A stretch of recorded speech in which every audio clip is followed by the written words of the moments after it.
بہت ہیں جو سوچتے ہیں کہ سورہ البقرہ آیت 79 کہتی ہے کہ یہودیوں نے اپنے صحائف دوبارہ سے لکھے، لیکن اگر آپ اس متن کو پڑھیں تو یہ ہمیں کیا بتاتا ہے؟ یہ بتاتا ہے ان لوگوں پر افسوس ہے جو اپنے ہاتھ سے تو کتاب لکھتے ہیں اور کہتے یہ ہیں کہ خدا کے پاس سے آئی ہے تاکہ اس کے عوض تھوڑی سی قیمت حاصل کریں۔ ان پر افسوس ہے اس لیے کہ اپنے ہاتھ سے لکھتے ہیں، اور ان پر افسوس جو اس کے عوض قیمت حاصل کریں۔ یہاں بات دوبارہ لکھنے کی نہیں ہے، یہ متن بات نہیں کرتا پہلی بات دوبارہ لکھنے کی، یہ سادہ انداز میں کسی چیز کے لکھے جانے کی بات کرتا ہے اور پھر اسے اس کے برابر میں پیش کرنے کی بات کرتا ہے جو پہلے ہی ظاہر ہو چکی ہے۔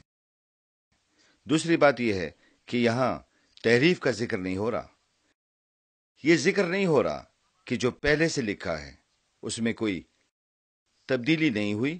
یہ آیت ان لوگوں کا ذکر کرتی ہے جو خدا کے کلام کے مقابل کچھ لانا چاہتے تھے اور خدا کے کلام کے طور پر پیش کرتے تھے، اور ایسا وہ مالی نفع کے لیے کرتے تھے۔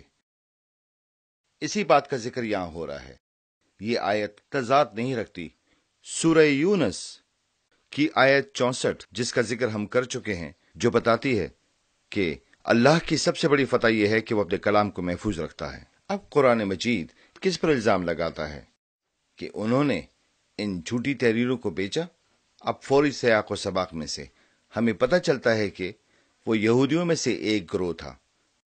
دوسری آیت ہمیں بتاتی ہے کہ وہ ان پڑھ لوگ تھے جو یہودیوں میں رہتے تھے، صحائف سے واقف نہ تھے، جنہوں نے ان کتابوں کو صحائف کے طور پر لکھا اور بیچا۔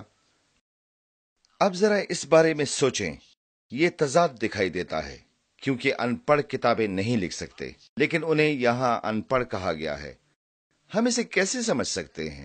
اب عربی لفظ جس کا ترجمہ ان پڑھ کیا گیا ہے وہ ہے امیون، اور ابن عباس رضی اللہ تعالیٰ عنہ اور دوسرے علماء کے نزدیک اس کا مطلب یہ بھی ہے غیر قوم، کیونکہ بت پرست عرب نہ تو یہودی تھے اور نہ ہی مسیحی، چونکہ ان جھوٹے صحائف کے مصنفین واضح طور پر ان پڑھ بیان کیے گئے ہیں۔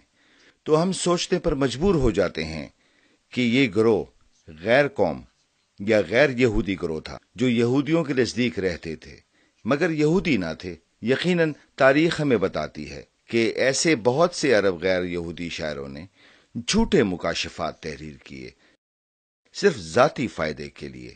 نظر ابن حارث، مسیلمہ، الحنسی عطی، مانی، مزدق، المقانع اور بہاءاللہ، یہ سب افراد یہاں اس معیار پر پورے اترتے ہیں جس کا ذکر قرآن شریف بھی کرتا ہے، یعنی کہ مشرق وسطی کے ان پڑھ یہودی جو یہودیوں اور مسیحوں میں رہتے تھے، اور انہوں نے جھوٹے صحائف کو لکھا تھا اور اعلان کیا کہ یہ اللہ کی طرف سے ہیں صرف ذاتی فائدے کے لیے۔ اسی لیے یہودیوں اور مسیحوں نے ان میں سے ہر ایک تحریر کو رد کیا کیونکہ ان کے پاس اصل صحائف موجود تھے۔